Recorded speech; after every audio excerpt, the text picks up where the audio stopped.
So the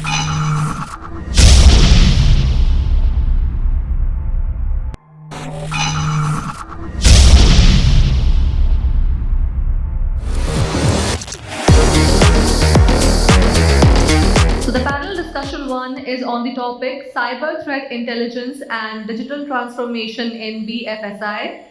For this, I would like to request the moderator to kindly come on stage. Would like to request Mr. Ankit Sharma, Senior Director and Head Solution Engineering, Cyber, to kindly come on stage. Now would like to invite the panelists. And yes, of course, would like to request everyone to give a huge round of applause for our panelists and the moderator as well. Requesting Mr. Darshan Chavan, CISO, Canara Robeco Asset Management, to kindly come on stage. Yes, can we have a huge round of applause, ladies and gentlemen?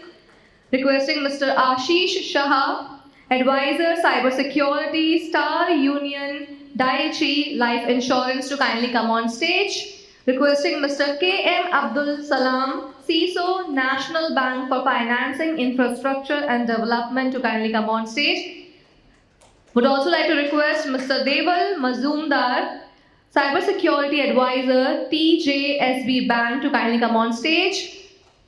Can we have a huge round of applause? Just now we had our lunch. Requesting Mr. Srinivasan Balraj, Vice President, National Head of Information Security, Audit and Compliance, Muthoot FinCorp, to kindly come on stage. So these are the panelists and the moderator for our panel discussion one. Once again, repeating the topic, it is on cyber threat intelligence and digital transformation in BFSI. Over to you, sir. Hi everyone. First of all, welcome to the World CyberCon 4th edition. Thank you panelists for being here with us, right? So we have some, industry stalwarts of BFSI with us today, right? Of sharing their own experiences. The topic of panel discussion is cyber threat intelligence and digital transformation in BFSI, right? Obviously BFSI being one of the most targeted sector, the favorite sector of the bad guys, right? Our questions will also revolve around those things, and we'll try to address some of the key issues that the security professionals in BFSI actually faces. So without further ado, right, I'll start with my discussion. And my first question is to Mr. Srinivasan, that what are the major challenges BFSI organization is facing in integrating and operationalizing the CTI, right? And how is it different from any other organization? Yeah, that's a very good question, right? So the key challenges, what I can think of is the regulatory requirements and the privacy risk plays a bigger factor, right? We are all talking about a company would sell multiple products, but do I have the ability to cross-sell my product? Yes, I would have a technology to do it, but do I have a consent from my customer to sell the product? Maybe not, right? That's something which I have to think about. We had people discussing about the DPDPA Act, but we are expecting the guidelines to come soon. But that's a very key factor for us to look upon, right? Regulatory requirements and also the privacy requirements too. And the other thing is, many of the industries or from the BFSI segment, we have legacy infrastructure in certain areas, and there are multiple tools running on silos, right? So integrating those tools into a single environment is again a complex activity. Some companies are moving from on-prem to cloud setup. Some are having a hybrid model. Some are in a completely monolithic environment architecture, right? So that is a major challenge what we face. We are ready to be more agile, but our legacy infrastructure is not scalable for us, right? That's where any BFSI you take, it's not always N+1. We are looking at N-1 or N level because our importance is to gain customer trust, not have any security incidents, not have any downtime, because we're answerable to multiple people. Regulatory, customers, and breaking customer trust is not so good, right? And we talk about threat intelligence, which is you get data from multiple sources. So we have our SecOps tool, and we talk about secure by design as well, but current focus is on DevSecOps model. Development, security, and the operations, all these three pillars should coexist. They have to blend to each other. Only then you will have this unstructured data from multiple sources, giving us meaningful information to generate new results, new models, right? AI is not something which will help you to run the show. It's how what you feed to the AI that helps you to run the show, right? So decision making should be from our side, not from the AI. AI can give you meaningful data. End of the day, it is you make decisions. What comes out of it. So these are the key challenges I would say. Last but not the least, the skill gap, right? Training and awareness. So that needs to be taken very seriously into account. Empower the people, not just the customers, the employees, and also the partners as well. So these are my take on this. Thank you for sharing your view. So, Deval sir, do you want to also add few of your points into this? And obviously, a very important thing came into the picture, the skill gap, right? So, how is industry actually, tackling with this thing?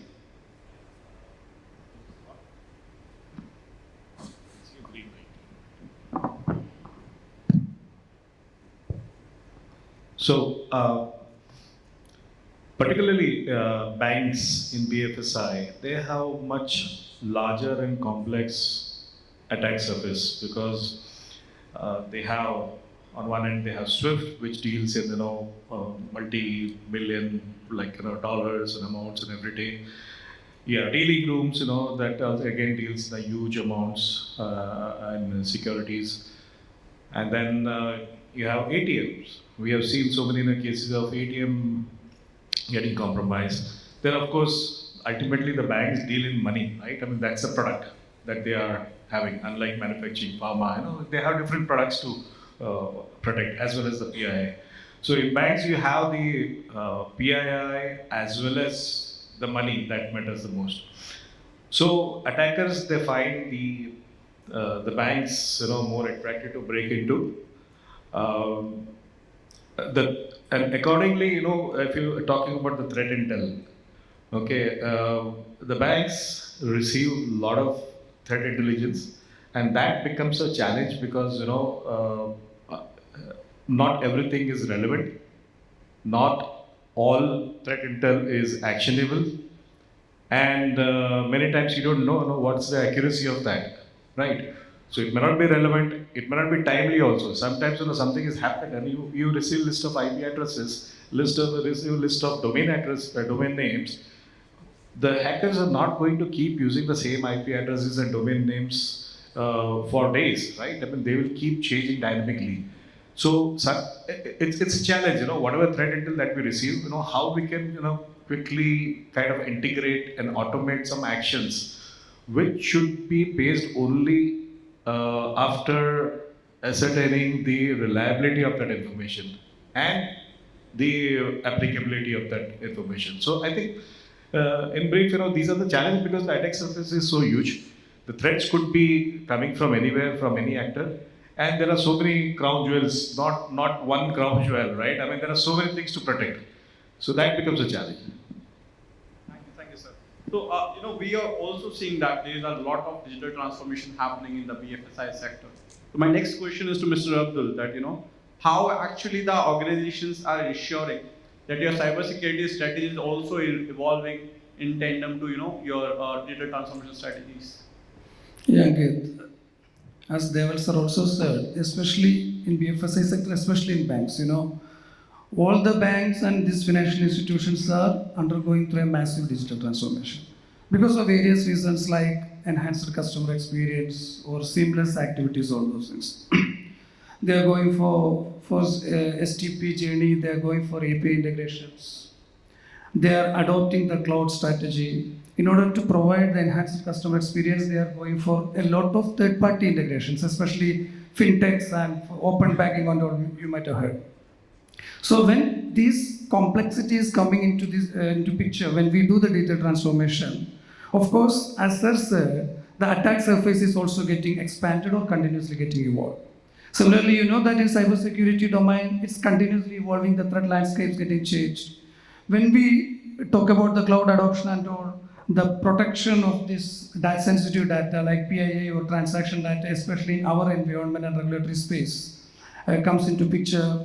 How we are protecting this data, how the data sovereignty can be ensured. Similarly, how the regulatory compliance can be ensured. You know that in India, especially in BFSI sector, the regulatory controls are very much stringent. And that is positive that's happening in a positive manner also.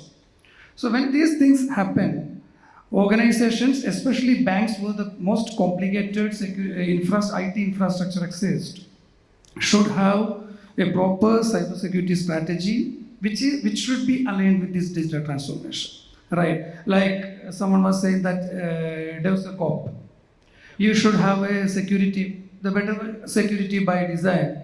And now the DPDP is enacted and it is going to be enforced when this DPDP comes into picture, or when you are doing some cross-border transaction, when GDPR and other countries' privacy acts comes into picture, you can have the privacy by design strategy. And as we said, the threat landscape is continuously getting evolved, and your attack surface is so volatile. Under such a situation, you should have a strategy of zero trust architecture, where you what you call trust but post verification concept. And since beginning, I feel especially in Indian banking industry, we are all following the defense in depth strategy since beginning. Multi-layered security controls to prevent or to safeguard us. So through all these things, we can have only reasonable safeguards. That's why even IT Act says that body corporate should implement reasonable safeguards. Similarly, as far as the data protection is concerned, and ensuring data sovereignty is concerned, we should have the strategy related to deployment of privacy enhancement tools or security enhancement tools. Similarly, even RBI in its latest guidelines also said to to banks, and similarly SEBI and IRDAI, cybersecurity framework, also say about risk-based assessment and protections. So organizations should have a strategy of proactive risk management, prioritization of risk based on the criticality of your assets. It's not that you should have security controls across all information assets at the same level. Have a proactive assessment, and most important thing, and especially I think in the recent in Indian banking context, since I am a banker, RBI's outsourcing guidelines also gives a lot of importance to the third-party assessments, as we are having a lot of integrations and we have a lot of issues related to the visibility. So have a strategy of continuous third-party assessments. Similarly, you know that the most important challenge we are facing nowadays in cybersecurity domain is the skill issues, skill gaps. So organizations should have some kind of strategies related to capacity building through collaborations or through professional tie-ups, certifications, all those things. And I think there should be a compliance culture also. I think all these strategies, if we are aligning with our business strategies, because digital transformation at the end of the day is a business strategy. If we are aligning our security strategies in this way with the business strategies, I think it will be helpful it will help us to safeguard our information assets up to a certain extent. That's my take on this.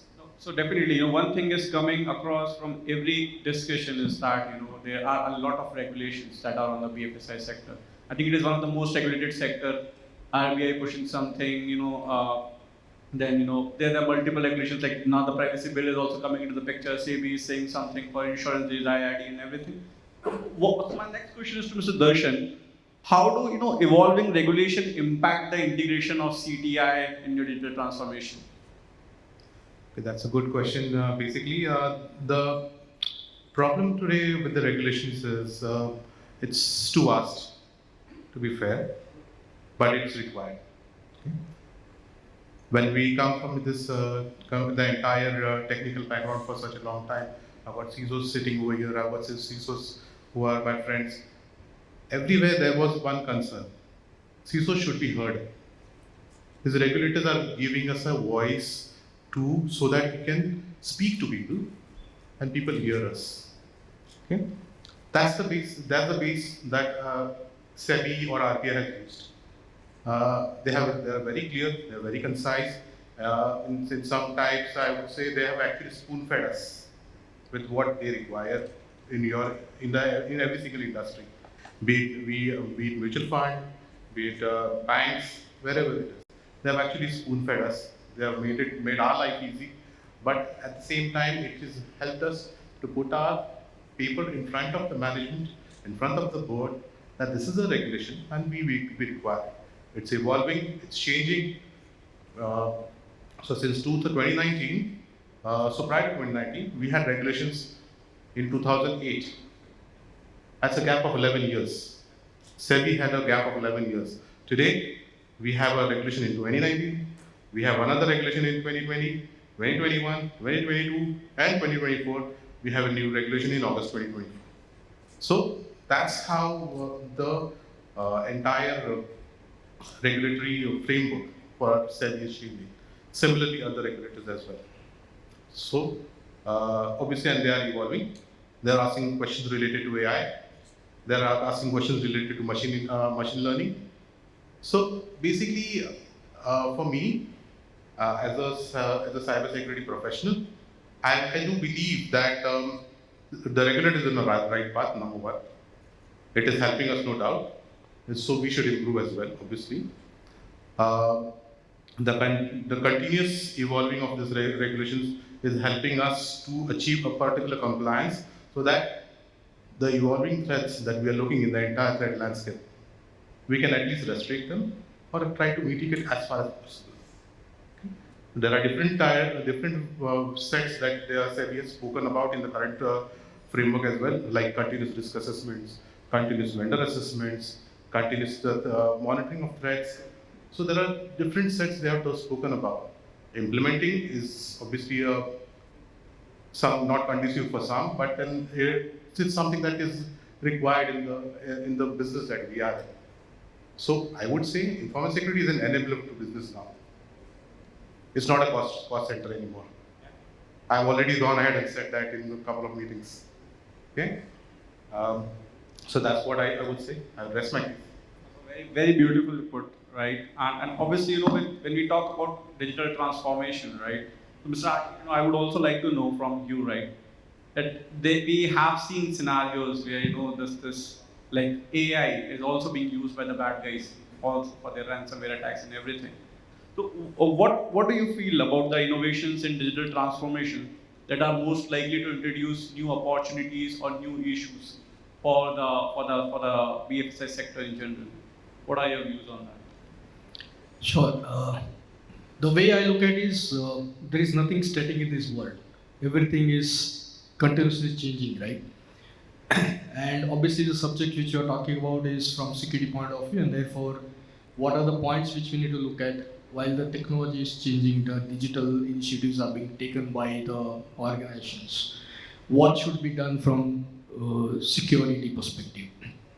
My fundamental point goes back whereby the business is also not static. Business has also evolved. Business has also kind of transformed themselves with respect to the way the business models were consumed maybe 3 decades back versus what is being done today. There was an era where entire thing was being done from a business model perspective, and other functions, including technology, was kind of supporting to the business. And then there was an era whereby the technology itself is kind of becoming enabler to the business. Now, today, probably what we are seeing is the technology is the business. Tomorrow, while friend talk about in terms of security being enabler, I see that the security is going to be the business as well, right? Just like how we are seeing the technology as a part of the business itself. Having said that, therefore, whether it is AI in today's world or whether it is going to be 5G as a part of today's world, which we need to look at and worry about and get our answers from security point of view, how to enable that technology for the business with the right kind of security mindset. This is going to be always the game. Today we are talking about 5G, maybe down the line we'll talk about 6G. Today you're talking about AI, tomorrow maybe some other technology which will have to look at. The point therefore is to look at, do we understand that technology and the business nuances in the right way, and therefore identifying the right kind of mindset from security point of view to make it work for the business in the right way, with the right balance. I think that is the answer which we need to look at. So, do you want to add something on this? Yeah, because actually, I kind of connect with you, right? There was a kind of lighter note, right? When I saw a video on LinkedIn, someone was interviewing a citizen of US, asking about, do you know about AI? A common man. He said, I think AI is actually Indians. They were asking us, how do you term actually Indians? He said, all the work from US is outsourced to India now. I think the back office is in India, so that's what we think as AI, actually Indians. So this is coming to my mind as always when you think about AI, right? So I want to share that. David, sir, do you want to share some of your thoughts on this? No, I will maybe slightly touch upon a different aspect of maybe I'll just add to what Mr. Darshan said earlier in terms of how this TI or the threat intelligence can help or come in the way of observing compliance with the regulatory guidelines and all that. So one is, as I said earlier, the quantum or the volume of intel that we receive. It's an information overload kind of thing, situation that we have. When to use, how frequently to use. The second is to be able to share that intel with others in the community, because all the banks they share a similar type of threats because they have similar type of attack surface. I'm not saying how well protected they are, but at least they have that surface available. Where the fraudsters or the bad actors can detect. So I think information sharing, threat intel sharing, the platforms like maybe I'll name those platforms like internationally if it is FSI or within India, it's IV card is one of the platforms that's IDRPT is running, and then certain also shares the threat intel. So I think that's where we get certain information which is very, very specific and relevant to the organization. So we don't have to struggle to filter it out, and we should at least act on those, because I heard somebody saying that it's better to be beaten by an unknown, a known enemy rather than an unknown, right? So if or the other way around, it's bad to be beaten by a known enemy than an unknown. So if you know something is bad, you should take action. And if unknown, it's very difficult to predict what's going to happen. And when it comes to innovations, so that's what Ashish, you mentioned about innovations. So again, I would say, in very brief, and I would say that I think every innovation has a potential to be used as a weapon. Right. So when you talk about like double-edged sword and all that, so I think it's every innovation has to be accompanied with the proper guidelines and the guidelines, and very importantly, the very, very responsible adoption of that innovation. So anything comes in your mobile app, and you have the capability, and tomorrow we develop a mobile app and give it to the customers. And without assessing the proper risk, then that becomes a potential tool for the bad actors to actually use. So I think it's responsible adoption of any innovation. That's the key, and that's what an organization must adopt. Definitely, adoption, and I would also think that measuring the effectiveness of the controls that you are putting in the place, right? That is also becoming the key. So my question to Mr. Srinivasan that how can an organization actually measure the effectiveness of their CTI program, right? In context to obviously the digital transformation. True. See, any effectiveness comes into three parts: preventive, detective, or corrective, right? So, what is your mean time to react to an incident, and what is your way of identifying the false positives in your environment, right? The automation is effective only if you're able to reduce your false positives using your behavioral pattern and predictive analysis. Once you're able to get that into control, you can use your data in a meaningful way to find new threats and intelligence.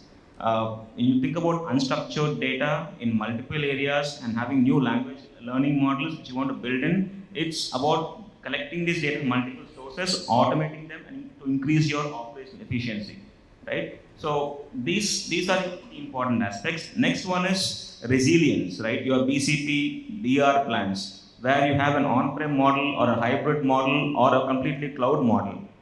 Do you have interoperability, right, between your multiple applications? The next big buzzword in the BFSI segment is about super app, right? They want one single app which can serve all the customer needs, not just banking and credit cards or insurance. All your lifestyle requirements, they want an app to be like a shopping mall. You go in, get whatever you want. So that is a trend now which is going to catch up in India as well very soon. So if for that to happen, you should have an environment which can be scalable. right? Recently, my organization where I work in, we moved our ERP into the cloud platform because we predicted this ERP solution is going to scale like anything in the next near future. So these are challenges in terms of scalability, how your monolithic applications, your happening in silos can be structured in a better way. Yeah. These are important aspects, yeah. Thank you so much. And we have seen that a lot of recent attacks that have happened on BFSI or any industry in general, right? It is happening due to the third party. So my question to Mr. Darshan is that, what do a bank, what do a BFSI company should do? Because they are obviously the guardian of very critical data. What kind of strategies they should implement to measure the effectiveness of their third party security programs as well? Oh, there's no guidebook for that, frankly. The difficult part is when it comes to third-party assessments. It's like I can give you an example. Like in Sholay, Amjad Khan used to say, "तो ये भी बच गया, ये भी बच गया, तेरा क्या हो गया कहाँ?" So that's how it is. So when it comes to vendor assessments as such, even if you don't have a proper due diligence questionnaire, okay, right questions to ask, right artifacts to ask, that is incomplete, always incomplete. Okay, as far as the new regulations are concerned, or even what we are seeing throughout the world, if you don't have a separate vendor assessment team, it is very difficult to keep a continuous vendor assessment going on for a longer period of time. It's intrusive to the security profile, and it is intrusive to the entire processes that the company may have. Okay? There has to be a dedicated team member. There has to be dedicated team members working on it, and the entire due diligence which happens has to have some sort of a control mechanism which can prove to the management that the vendors you're appointing are in the right frame of mind when they're providing the services to the business. Okay. Right frame of mind, I said, it's a little bit harsh, but then that's how the regulators are asking for. They're asking questions related to each and every vendors. The vendors today are just creating applications off the shelf. We are taking them, considering that the application is excellent. But today, there are some metrics that even the regulators are demanding, like they should be STQC compliant and all. And there is a reason behind it. The vendor are using a lot of code which has been generated on Google. Just copy it, create it on ChatGPT. Just copy it and creating AI models, creating applications. It is difficult for every single organization to go ahead and check every single aspect. VAPT, VAs are not sufficient anymore. You have to get into detail of that. You have to understand the architecture. You have to understand the process behind it. What is happening? What is the skill level of the resource that is providing this? If they're not able to fix vulnerabilities on time, what is the impact that you may face because of this? How bad it is to an organization? So such things are something that is critical for an organization, and they have to do proper continuous vendor assessments for such vendors because it's critical for the business and there is a reputation at stake. Oh, exactly. So, Mr. Ashi, do you want to add this? Yeah, I specifically talking about the threat intel being used or to be used, or how can it be used for containing or managing the vendor risk or the third party risk. Like right from the onboarding, I would say that right from the pre-onboarding stage, when you are evaluating the vendors, probably we can take assistance of the service providers who provide this intel. Check for what has been the record, what has been in the historical findings or attacks on that vendor organization, because it's very often and as you said, ultimately the responsibility is of the regulated entity. So if we are entrusting a vendor or a third party with a very important task of ours, then we must ensure that they are protected, not just seeking some declaration that my code is safe and secure and there's no irregularity in the code, or I have this ISO certification, or I have SOC 2 certification. But of course, it has to be mutually agreed, and it should not be seen as unauthorized attempt to find some information. But I think that's right from the pre-assessment stage of the vendor to the ongoing like engagement periodically as we are doing it for ourselves. It should be seen as an extended arm of the organization because they are equally they're processing equally sensitive information, which could damage the organization, right? So whatever possible external threat intel we can gather, that will allow us to alert the partner and take prompt action on that. So definitely, in fact, the due diligence, the security-based due diligence is a very required thing right now when you're onboarding any third party. So, Mr. Ashish, do you want to add anything on this?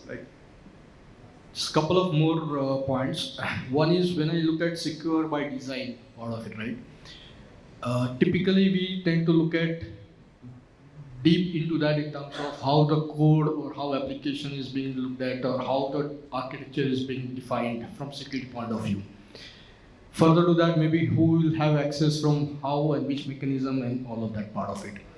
But fundamentally, the other contextual point which I will look at very categorically, maybe could be a validation for all of the team here, is that rather than at times to look at the point of solution, maybe the down the line visibility keeping in mind, it would be worthwhile to kind of look at not the point solution, which could be the best of the breed offer available, but look at horizontally with respect to managing rather than multiple vendors and multiple technical solutions within the ecosystem, maybe combine it together and look at very high level strategic solution out of that. Which means at times you will kind of compromise on technical aspects of it. You might have to look at the compromise at that level part of it, but you are investing far better into your ecosystem to dwell into for future. Which means your attack surface is to that effect is going to be controlled, going to be effectively managed because you will have much more visibility, which typically we kind of look at oversight. So I would like to bring that aspect also as a part of the security by design. Thank you for that. And also, so one final question from my side to Mr. Abdul, right? And it's something that ma'am also mentioned that there should be some task force of various industries and everything, right? So I know for sure that BFSI is a very close-knit sector. Almost all the CISOs talk to each other. A lot of information sharing is actually happening. Collaboration is actually happening. How much of that information sharing is actually helping you guys in managing this, evolving threats and everything? Yeah, thank you.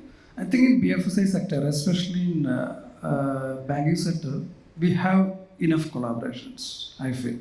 We have, for the entire cyberspace, we have CERTIN, and government was about to start a CERTFIN. I do not know the exact status of CERTFIN, but for financial sector, they were about to start and it was under discussions. And we have, as said earlier, we have the IDRBT platform where IB card threat intelligence sharing comes. Then we have the CISO forums, various CISO forums where we make threat-based discussions related to threat intelligence or proactively regarding the emerging threats and all. See this, and we get a lot of threat intelligence also from various sources, multiple sources, and it's helping also. Here the main issue is we are getting or sometimes overflowing with the threat intelligence and how to use that threat intelligence and how to take action. Most of the cases we have to take manual action. It will be time consuming, so your incident response also will be proportionately get delayed. And otherwise, the false positive issues and major issue, what I feel from banking sector we face is, we get the common threat intelligence, which may be applicable to your environment or may not be applicable to your environment sometimes. So a customization, or we can say that fine tuning of this threat intelligence comes an issue, and the skill gaps comes. Again, I say that when you get a threat intelligence, what to do, how to take further action. When you go for automation, the false positive issues, all these things comes into picture. But still, I think majority of the banks, and I personally feel, since I am a public sector banking guy, I feel public sector banks in this country are investing heavily in security than the counterparts and taking initiatives also. For example, so many public sector banks have implemented threat intelligence platforms and some kind of automation, but you cannot do the automation from day one. In a stage by stage manner, once you reach a particular maturity level, you can proceed for that. So multiple public sector banks have implemented these threat intelligence platforms. Multiple public sector banks have gone for these collaborations related to the capacity building as far as this is concerned. And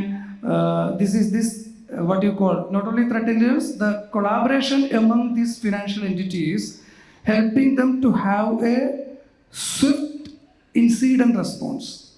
See, we will try to prevent the incidents, of course, but always you may not be succeeding, right? That's why we can take only reasonable measures. We cannot take a foolproof system.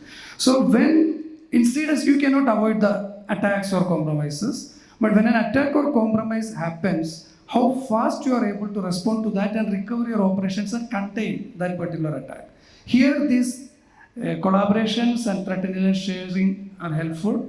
And as I said earlier, better compliance. For example, a simple example I say, in banking, the regulators' IT examination happens. So they will be doing one bank, afterwards the other bank. So since that's the best practical example for collaboration. When the IT examination happens in one bank, on the second day of that IT examination starts, the other bank will get the information, what is the attitude of the regulator, what he is giving more trust in the audit, how his assessments are going to happen, what is the expertise of his representatives in that bank this time. So we can get better prepared. In a lighter note, I said, so this collaborations and this sharing is helpful. And the only thing is that how you are using it and how you are implementing matters. Yep. I hope that the other industries also follow that kind of a collaboration. The world would be a safer place. So thank you experts, for sharing your views with us.